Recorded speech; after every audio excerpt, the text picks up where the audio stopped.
All right, so another question that people had in the previous class periods was dealing with 14 through 17.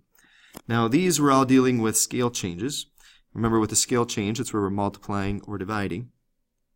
So if you're given the equation and if you're stumped, like in 14 and 15, sometimes it's easier to write down what the rule would be. So for example, in this one, when we look at the equation, and we look at what's happening with the x, remember our rule, we have to do the opposite with what's happening to the x. So this would be x divided by 2, or 1/2 x. And the 2 that's next to the cosine, that would stay the same, as 2y. So this is going to be half the size horizontally and twice the size vertically. Now, if you look at these graphs, A, B, D, and E are all being stretched vertically to be twice the size. C and F are all being stretched vertically to be 4 times the size. So this tells me that we just need to focus on A, B, D, or E. Now we got to figure out, well, which one of these is shrunk to be half the size horizontally. Well, now this first one, the cosine function has one cycle here that ends at 4 pi. Letter B has one cycle that ends at pi over 2.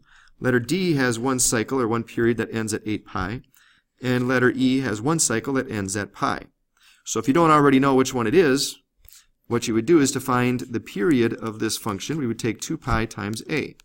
Well, half of 2 pi is pi. So that tells me that E would be my answer. We can do the same thing with letter D. So our scale change with letter D would be that we would have now the opposite of 1/4. You might be wondering, what's that? Well, if it's a fraction, just take the reciprocal. Reciprocal would be 4, so this would be 4x.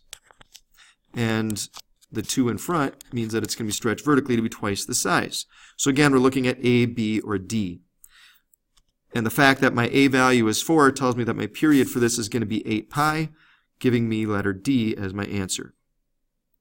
Now numbers 16 and 17, they already give you the rules, so we don't have to do that step. And for number 16, the 4 here means that it's going to be stretched to be 4 times the size vertically. So that tells me I can focus on just C or F. And then the 1/2 means that that's our A value, so that's going to be just like this one. 2 pi times 1/2, or half of 2 pi, is pi. So that tells me that C, when we look at these two options, C has one cycle, has a length of pi. Letter F has a cycle of 4 pi. So for number 17, when they give us 2x and 4y, again, the 4y means that it's going to be stretched to be 4 times the size, narrowing it down to C or F. We already used C, so chances are my answer is F. And to figure out why it's F is the fact that here we have an A value of 2, and 2 pi times 2 gives me 4 pi, which is why we choose F. Now in the previous video, we looked at a graph for translation and came up with an equation for that graph. Let's do that for letter A for this one.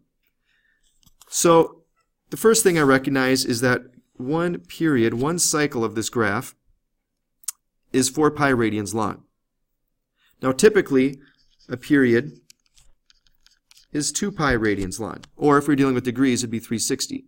So what we're going to do is we're going to divide by 2 pi. Now when we divide by 2 pi, the pi's cancel out.